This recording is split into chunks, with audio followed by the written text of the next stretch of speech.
All right, here we are, week 5 of Life in the Garden. Tonight, managing the silence. All right, part 1, self-sufficiency. So over the past 4 weeks, we've laid out evidence of a clear period in time, the vast majority of historical time actually, where humans lived in communion with the earth, in communion with the cosmos, in communion with gods, however we want to call that. And the claim of this series is that this was life in the garden, a remarkable picture of life where people weren't primarily managing it or making it happen. They weren't as focused on surviving as we might think. They were living, they were alive. Something about the way they experienced life had the innocence, the tenderness, the fragility, and the risk of the way that all animals live. Dependent on the larger field for sustenance, dependent on something larger than themselves to provide for their needs. And then, one way or another, things start changing. Through language, where images of things that are not physically present can be passed back and forth between two people.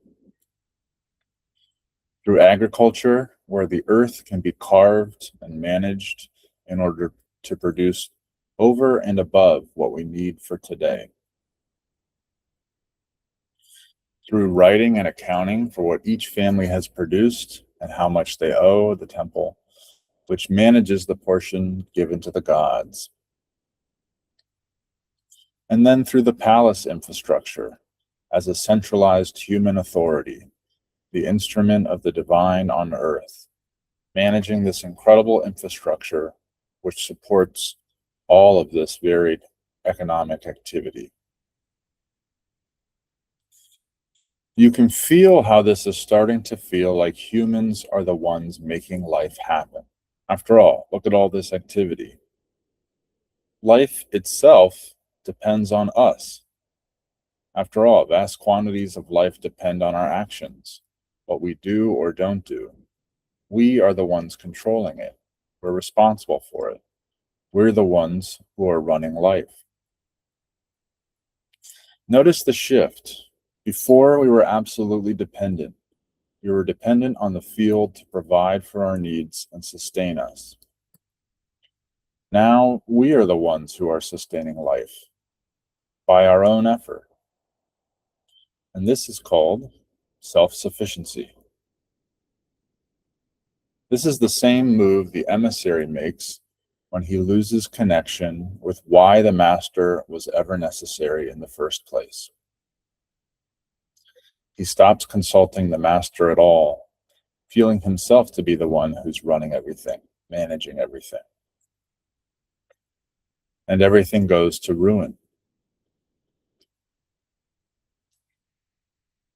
And this is the logic of self-sufficiency. Above the dashed line, we're dependent, and the creatures in these groups don't know any better. That's the garden. That's what innocence is. You don't know what makes it all happen, and you don't know that you don't know. Your nervous system is feeling communion and is regulated by the field and the group. The earth supplies your needs. God supplies your needs. However we want to call that. You are held. And then below the dashed line, technology and practice combine to somehow create a felt sense of self-sufficiency and independence, autonomy.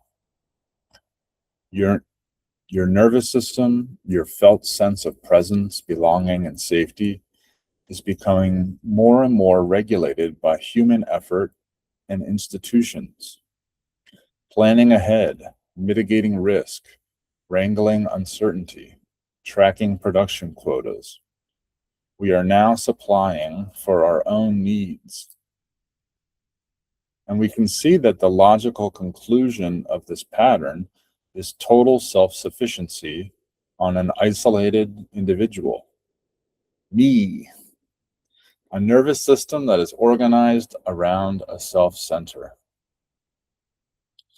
Remember the serpent's advice to Adam and Eve. You will become like gods. Before we are dependent, now we are managing our own existence like gods. And the mechanism for this transition is the image space. It is through the faculty of this interior workspace that all of this self-generated planning and writing and accounting can take place. And in the center of it all is the internal self-image, a symbol of a real living presence that has been abstracted into an object. You have been objectified. Now you are an object that has a past and a future. Your image has a name, can carry debts. You can be held accountable for those debts. You are responsible for managing your own existence and making sure it goes okay. Now, the hypothesis of the Life in the Garden series is just this. The emergence of the interior self-center is the felt loss of communion with God. When the nervous system was oriented and regulated by the field, the default was felt communion. When the nervous system becomes regulated by an interior self-center, the body experiences a felt sense of being an object that is separate from the field. The physical felt sense is being isolated, separated, and cast out of the garden. The felt presence of God is not felt anymore. And just like the emergence of the self is an organic process that takes shape gradually over a long period of time in the historical record, last week we saw how the loss of communion with God is an organic process that shows up gradually over time in the biblical record. Last week we looked at the documentary hypothesis, which is the current academic consensus around the origin of the first 5 books of the Bible.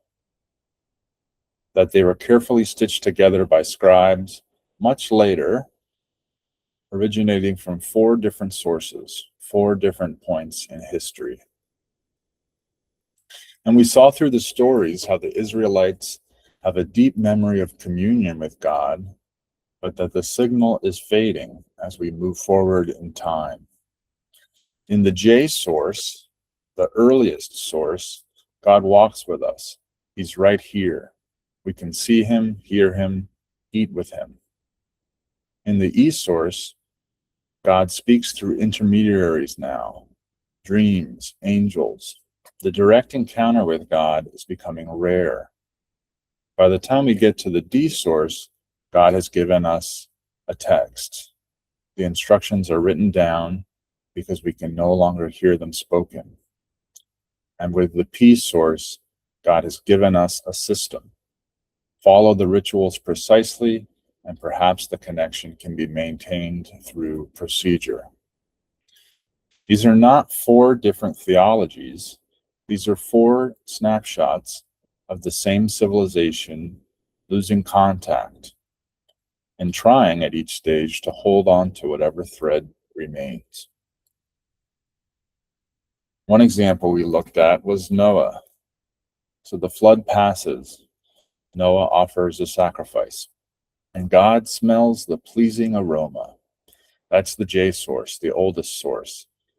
It's present, earthy, embodied. The God who walks in the garden eats with Abraham. Still here, still close enough to smell the smoke. And then P, the priestly source, which was written centuries later, gives us what comes next in the Noah story. God makes a covenant, a contract. the rainbow as a sign. I will never again destroy the earth. In the garden, you don't need a covenant. You're with the person. Covenants are what you make when you can no longer be sure the other party won't leave. Part 2, the bind of self-sufficiency. Okay, so here's the trick question. Of all these groups we looked at, from chimps and pre-language humans to modern folks, which groups are dependent and which groups are self-sufficient? Well, they're actually all dependent. The chimps and hunter-gatherers are dependent on the land to provide. And the groups who are engineering the land to produce surplus are also still dependent on the land to provide. Yes, there is a felt sense that I'm the one doing it, and that's right. They're making all of this effort to produce what they need to survive. But at no point did anyone actually become less dependent on the earth than, say, the chimps. So the bind is that self is fundamentally out of touch with reality. Self-consciousness thinks that life depends on me, while in reality, it is the dependent one. The self is calculating, planning, and living in an interior image space where it predicts how things will go and navigates on its own. But none of this is necessarily accurate to what's actually happening. Last week, we looked at Cain and Abel, the first generation outside the garden. Two brothers, two ways of being in the world. Abel tends flocks, living things that move on their own schedule, that give birth when they give birth, that eat what the field grows. Abel is in a relationship with something he doesn't control. Cain works the ground. He plows, he plants, he waters, he harvests. Every step of that process teaches you something. Effort produces results. You can predict what's coming, and the output matches the input. Abel brings the firstborn of his flock, the first thing the flock gave him. He didn't produce that lamb. A ewe went into labor, and a lamb arrived, and Abel passed it along. The flock received grass from the field received rain from the sky, and by the time Abel is holding that lamb, it has already been on a journey that has nothing to do with him.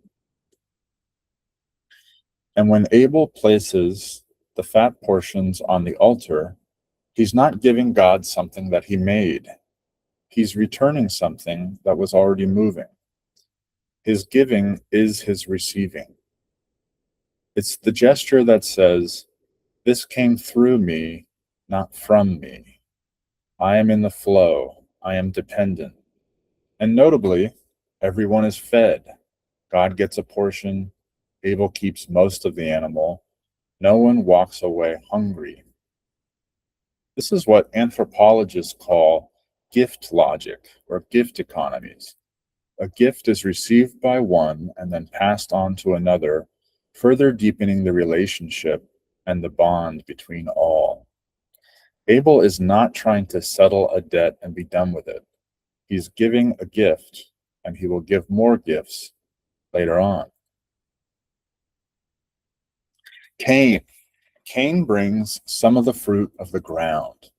Not the first, not the best, a portion, a cut of the proceeds. And notice the posture. Cain has been standing at the edge of this field for months. He plowed it, he planted it, he irrigated it. He watched it grow in rows. He harvested it on schedule. By the time the grain is in his hands, his labor is all over it. It doesn't feel received, it feels produced. So when he places it on the altar, the gesture carries a different meaning. Here's what I made. I've counted it out, and here's your share, God. God regards Abel's offering. He does not regard Cain's. And the text doesn't say why. What Cain actually needs is to be seen by God, to feel the closeness. After all, isn't that what the offering is for? His actual need is to admit that he has needs, to remember that he's not running everything, in the presence of the one who supplies for all of creation. And this need can only be met through the act of receiving. It cannot be produced. But the ground has trained the receiving out of him. Every morning he wakes up and the evidence says, I'm doing this. I plowed, I planted, I harvested, I made this happen. And that feeling, I'm doing this, is a wall between him and the thing he actually needs. To receive what God is offering, Cain would have to open his hands. And to open his hands, he would have to set down the harvest. And the harvest is the only evidence he has that he's going to survive. The tool that feeds his body is the same tool that starves his soul. He can't drop it. He can't keep it. He's stuck. And when the expected result doesn't come, when God does not regard Cain's sacrifice, the image shatters, and everything that follows is the shrapnel. He's not listening to what God is saying. The rejection of the offering has become a rejection of him. Cain is trying to manage his relationship to God, to life itself, as if it were a field of planted grains. And in the text, God speaks to Cain directly. God is present with Cain, just like he was present with Adam and Eve. Why are you angry? Or rather, why are you angry? If you do well, will you not be accepted? Sin is crouching at the door. Its desire is for you, but you must rule over it. God is right there, coaching him. And Cain can't hear it. Cain kills his brother, the first death in the Bible. He doesn't kill Abel because he hates Abel. He kills Abel because Abel's acceptance made his own rejection unbearable. The mirror was intolerable. Then God's question, where is your brother? The same structure as the garden. Where are you? God is asking a question he already knows the answer to, giving the self one more chance to be honest. And Cain's answer is the self-sufficiency thesis in 5 words.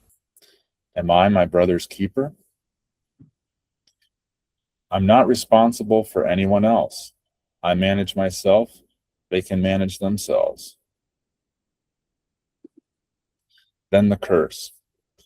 When you work the ground, it will no longer yield its crops for you. The very thing Cain built his identity on, his managed agriculture, his controlled yield, stops working. The self-sufficiency was always borrowed. The ground was providing. It just didn't feel that way to him. And Cain becomes a restless wanderer on the earth, not at rest, managing, moving, never settling, never arriving. Part 3, managing the silence. So what does the self do when the silence arrives, when the communion with God is absent?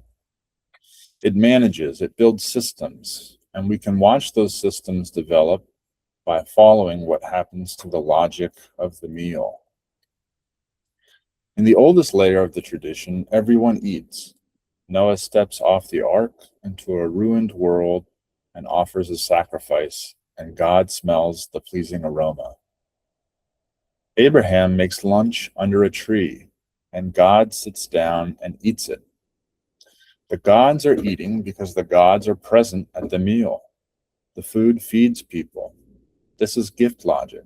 The gift is moving. Then we see a portion gets set aside. The god gets a share. The meal is still happening. People are still eating. But now someone is counting. This is the Eridu offering table from episode 3. The tokens on the shelf. The meal is still there, but a ledger has appeared next to it. And once there's a ledger, the question changes. It's no longer, are we together? The question is this enough? Then the whole burnt offering, the olah, and this is where the meal disappears entirely. The entire animal is placed on the altar and burned completely. Nobody eats. The food is destroyed. Think about what this means. The thing that was supposed to feed people and create a bond is now being incinerated as a payment. This is self-sufficient logic, debt logic. If I'm not sure my offering is enough, I'll give everything. Total expenditure, zero risk of falling short. But nobody is fed and nobody is closer to God. The risk has been eliminated, and so has the communion. And then the Day of Atonement, once a year. 2 goats, one is sacrificed, the other lives, the other one stays alive. The high priest lays both hands on the live goat's head and confesses over it every sin, every failure, every darkness the people carry. All of it goes on to the goat. Then a man leads it into the wilderness, and it's never seen again. The community is clean, but nobody has changed.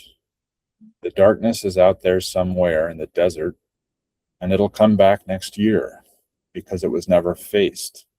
It was managed. And alongside all of this, the law, 613 commandments. Which animals to sacrifice, which grains to offer, which day, which priest, which direction to pour the blood, how far you can walk on the Sabbath, what fabrics you can combine, what foods you can eat together, and which ones you can't. This is the management system in full resolution. And it's not cruelty, it's not a trap, it's just the self doing the only thing it knows how to do when it can't feel the presence anymore. Specify, measure, comply. If the communion can't be felt, at least the behavior can be managed. The law is scaffolding, built for a people who can't yet stand in the silence. Part 4, the agony of the silence.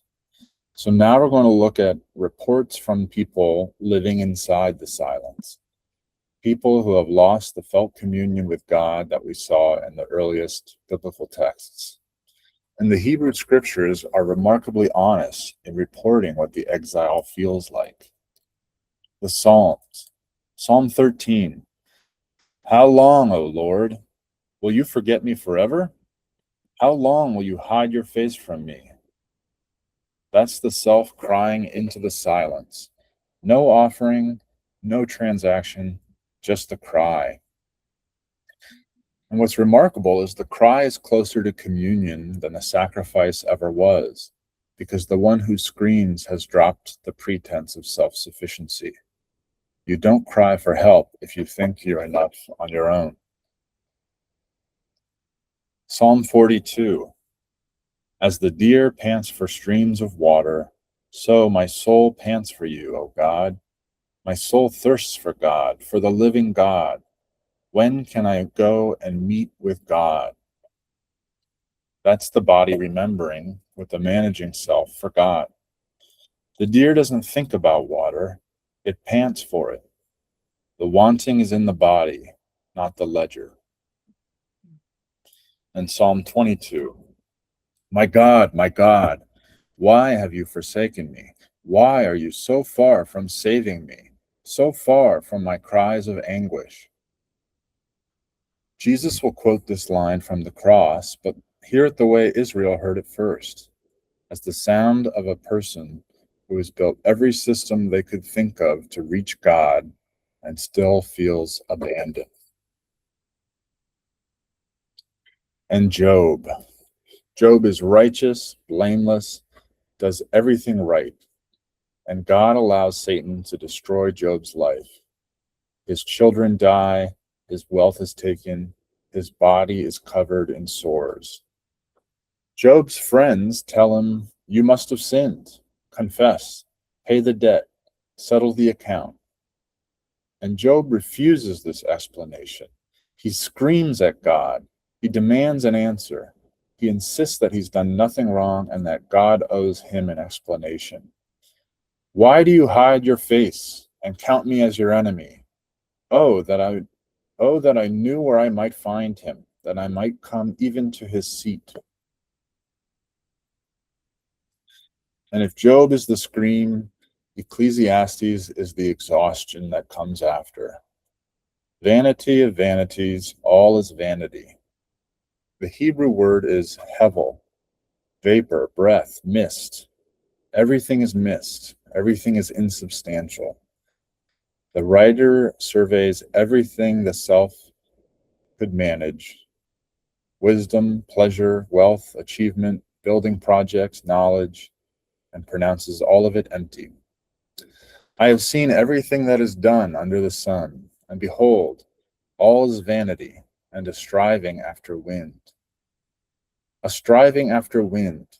That's the project of self-sufficiency described with devastating accuracy. Grasping at what can't be grasped, trying to manage the world. Ecclesiastes is the first existentialist text. It reads like Camus. It reads like the diary of someone who has tried every strategy the separate self has to offer and found them all insufficient. And its conclusion, "Fear God and keep his commandments," reads less like a triumphant faith and more like the exhausted surrender of someone who has nowhere else to go.